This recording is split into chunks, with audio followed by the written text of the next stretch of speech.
শুরুতেই জানিয়ে দিচ্ছি সংবাদ শিরোনাম। অস্ত্র দিতে চায়নি যুক্তরাষ্ট্র, ক্ষোভ প্রকাশ করে যা বললেন আহমেদ মাসুদ। উত্তাল আফগানিস্তান, তালেবানদের বিজয়ে পাকিস্তানি মিষ্টি বিতরণ। আফগানিস্তান থেকে প্রত্যাহার সেনা মধ্য এশিয়ায় মোতায়েনের পরিকল্পনা আমেরিকার, নিন্দা জানালো রাশিয়া। এবার তালেবানের আশা আন্তর্জাতিক স্বীকৃতির। তালেবানের সময়সীমা মেনে কাবুল ত্যাগে পশ্চিমা নাগরিকদের দৌড়ঝাঁপ। দেশ ত্যাগে আফগানদের উগান্ডা পাঠিয়েছে যুক্তরাষ্ট্র। এবং সবশেষ থাকছে, পশ্চিম এশিয়ায় পাশ্চাত্যের হস্তক্ষেপের কারণে জঙ্গি গোষ্ঠীর সৃষ্টি হয়েছে বলল ইরান।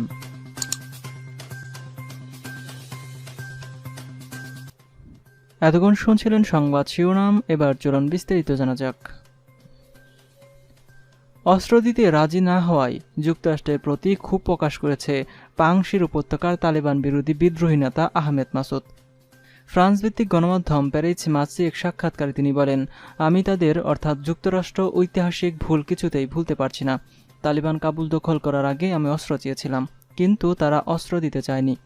অথচ আমেরিকার তৈরি কামান, ট্যাঙ্ক, হেলিকপ্টার এখন তালেবানের হাতে। গত 15 আগস্ট কাবুল দখল করে তালিবান। এই ঘটনার পর আফগানিস্তানের ক্ষমতাচ্যুত প্রেসিডেন্ট আশরাফ গনি সরকারের কিছু কর্মকর্তা পাংশির পালিয়ে যান। তারা এখানে তালিবান বিরোধী ন্যাশনাল রেজিস্ট্যান্স ফ্রন্ট গঠন করেন। বিদ্রোহীরা উপত্যকায় বসে তালিবানের বিরুদ্ধে হুঙ্কার দিচ্ছেন। তবে যুক্তরাজ্যের একটি সংবাদপত্র জানিয়েছে, আন্তর্জাতিক সহায়তা এবং অস্ত্রের অভাবে তারা আত্মসমর্পণ করতে পারেন।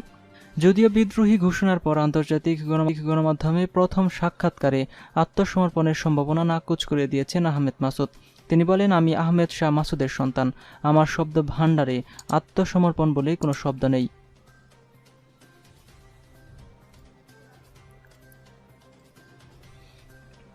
বিদ্রোহী গোষ্ঠী তালেবান দীর্ঘ 20 বছর পর আফগানিস্তানের ক্ষমতা দখল করে নিয়েছে। গত 15 আগস্ট কাবুল দখলের মাধ্যমে দেশটির নিয়ন্ত্রণ নিয়ে নেয় তারা। এরপর থেকেই দেশ জুড়ে দেখা দিয়েছে উত্তেজনা। রাজধানী হামিদ কারজাই আন্তর্জাতিক বিমানবন্দরে মানুষের দেশ ছাড়ার চিত্র ইতিমধ্যেই ভাইরাল হয়েছে। এমন পরিস্থিতির মাঝেই তালেবানদের বিজয় উদযাপন করেছে পাকিস্তানরা।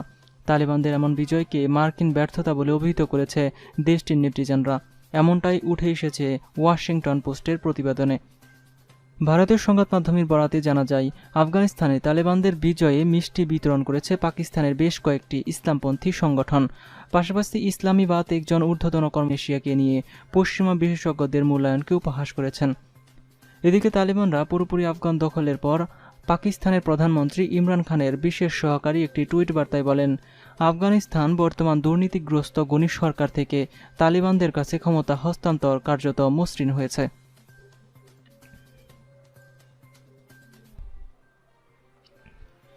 আফগানিস্তান থেকে প্রত্যাহার করা সেনা মধ্য এশিয়ার দেশগুলোতে মোতায়েনের পরিকল্পনা করেছে মার্কিন যুক্তরাষ্ট্র। এমন অভিযোগ করে এই পরিকল্পনার নিন্দা এবং সমালোচনা করেছে রাশিয়া। এই প্রসঙ্গে রুশ পররাষ্ট্রমন্ত্রী সের্গেই ল্যাভরভ মঙ্গলবার হাঙ্গেরি সফরের সময় সাংবাদিকদের ব্রিফিংকালে তিনি বলেন, মধ্য এশিয়ার দেশগুলো এবং রাশিয়ার দক্ষিণ সীমান্তবর্তী এলাকায় মার্কিন সেনা মোতায়েন দেখতে চায় না মস্কো। রাশিয়া মনে করে মার্কিন সেনা মোতায়েন করা হলে তাদের লক্ষ্য করে গেরিলা হামলা বেড়ে যাবে, যার ফলে এই অঞ্চল আবার অস্থিতিশীল হয়ে উঠবে। ল্যাভরভ বলেন, প্রথমে কালেকটিভ সিকিউরিটি স্ট্রিট অর্গানাইজেশন বা সিএসটির সদস্য দেশগুলোতে বিদেশি কোনো সেনা মোতায়েন করতে গেলে সব দেশের সম্মতি লাগবে। দ্বিতীয়ত, প্রয়োজন হলে মার্কিন সেনারা এসব দেশ থেকে আফগানিস্তানে বোমাবর্ষণ করবে, ফলে সব দেশ আফগান গেরিলাদের স্বাভাবিক লক্ষ্যবস্তুতে পরিণত হবে।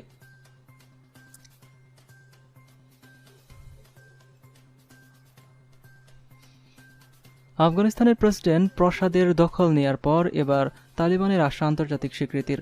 ইসলামপন্থী গোষ্ঠীটির সাংস্কৃতিক কমিশনের জ্যেষ্ঠ সদস্য আব্দুল কাহার বলখি গতকাল মঙ্গলবার সংবাদ মাধ্যম ভয়েস অফ আমেরিকাকে বলেন, তালেবান তাদের বৈধ প্রতিনিধিত্বকারী শাসনের জন্য আন্তর্জাতিক স্বীকৃতি অর্জন করলে তা কূটনৈতিক সম্পৃক্ততা, বৈশ্বিক নিরাপত্তা বাড়াতে সাহায্য করবে এবং আফগানদের দীর্ঘস্থায়ী রক্তঘাতী যুদ্ধের ভোগান্তি লাঘব হবে। আব্দুল কাহার বলখি বলেন, আমরা বিশ্বাস করি বিশ্বের কাছে সমঝোতার একটি অনন্য সুযোগ রয়েছে।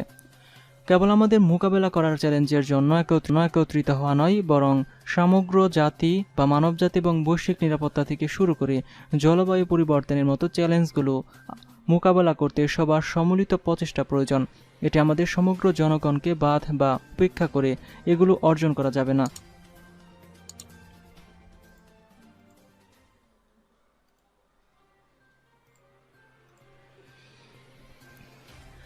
ব্রিটেন এবং ফ্রান্স বলছে চলতি মাস শেষ হওয়ার আগেই তারা আফগানিস্তান থেকে তাদের সব নাগরিক এবং তাদের সহযোগী বেশিরভাগ আফগানকে সরিয়ে নিতে সমর্থ হবে।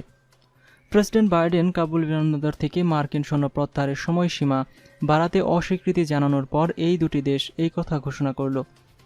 ফ্রান্সের ইউরোপ বিষয়ক মন্ত্রী ক্লেমেন্ত বোন বলেছেন, আফগানিস্তান সে দেশের উদ্ধার অভিযান বৃহস্পতিবারের মধ্যে শেষ হওয়ার প্রবল সম্ভাবনা রয়েছে। ব্রিটিশ পররাষ্ট্রমন্ত্রী ডোমিনিক রাব বলেছেন, দ্বৈত নাগরিকত্ব নেই এমন ব্রিটিশ নাগরিকদের বেশিরভাগকেই ইতিমধ্যে আফগানিস্তান থেকে বের করে আনা হয়েছে। রাশিয়ার প্রতিরক্ষা মন্ত্রণালয়ের জানাচ্ছে, Russia, Belarus, Ukraine, Kyrgyzstan, Tajikistan এবং উজবেকিস্তানের 500-ও বেশি নাগরিকদের কাবুল থেকে বের করে আনার জন্য তারা 4টি বৃহদায়ক সামরিক বিমান পাঠিয়েছে। প্রেসিডেন্ট বাইডেন বলেছেন, চলতি মাস শেষ হওয়ার আগেই এই উদ্ধার অভিযান সমাপ্তি টানা প্রয়োজন, কারণ কাবুল বিমানবন্দরের উপর ইসলামিক স্টেট গোষ্ঠীর হামলার ঝুঁকি বাড়ছে। নির্দিষ্ট সময়সীমার মধ্যে উদ্ধার অভিযান শেষ করতে হলে আফগানিস্তানের নতুন শাসক অর্থাৎ তালেবানের কাছ থেকে ক্রমাগত সহযোগিতার প্রয়োজন হবে বলে তিনি মন্তব্য করেছেন।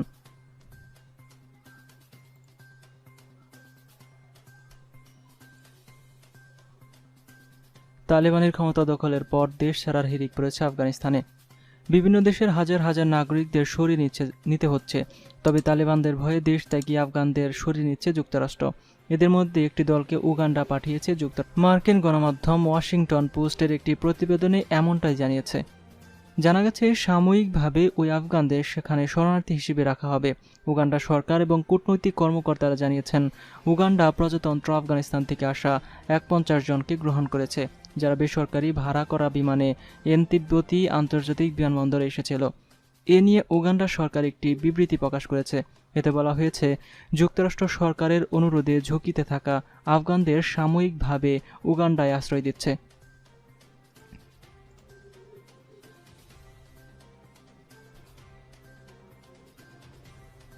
ইসলামী প্রজাতন্ত্র ইরানের পররাষ্ট্র মন্ত্রণালয়ের মুখপাত্র সাইদ খাদিবজাদে বলেছেন, পশ্চাতের বিপজ্জনক পদক্ষেপ এবং ব্যর্থতার কারণেই উগ্রবাদ এবং সন্ত্রাস ছড়িয়ে পড়েছে।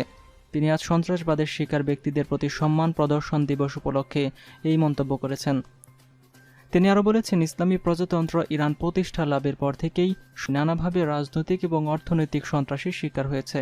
তবে ইরান এটা প্রমাণ করতে সক্ষম হয়েছে যে উগ্রবাদ এবং সন্ত্রাস আন্তর্জাতিক অঙ্গনের বিদ্যমান পরিস্থিতির ফসল। ইরানের পররাষ্ট্র মন্ত্রণালয়ের মুখপাত্র আরও বলেছেন, পাশ্চাত্যের দেশগুলো এটা বুঝতে পেরেছে যে পশ্চিম এশিয়ায় তাদের নানা বিপজ্জনক তৎপরতার কারণে আইএস এবং জাবহাতুন নুসরাতের মতো বিভিন্ন সন্ত্রাসী গোষ্ঠীর সৃষ্টি হয়েছে এবং এসব গোষ্ঠী এখন নৃশংসতা চালাচ্ছে। খাদিবজাদী বলেন, ইসলামী ইরান সহিংসতা বাহিনী বিশ্ব গড়ে তুলতে চায়, যেখানে অন্য দেশের হস্তক্ষেপ থাকবে না এবং জনগণই নিজ দেশের বিষয়ে সিদ্ধান্ত নিতে পারবে। ইরানের এই কর্মকর্তার মতে, ইরানের জনগণ নানা ধরনের সন্ত্রাস দেখেছে। তারা এটাও বুঝতে পেরেছে যে সন্ত্রাসীদের বড় অস্ত্র হচ্ছে মানুষের মধ্যে হতাশা তৈরি করা, কিন্তু আশা সঞ্চারের মাধ্যমে উগ্রবাদ এবং সন্ত্রাসবাদের মোকাবেলা করা সম্ভব।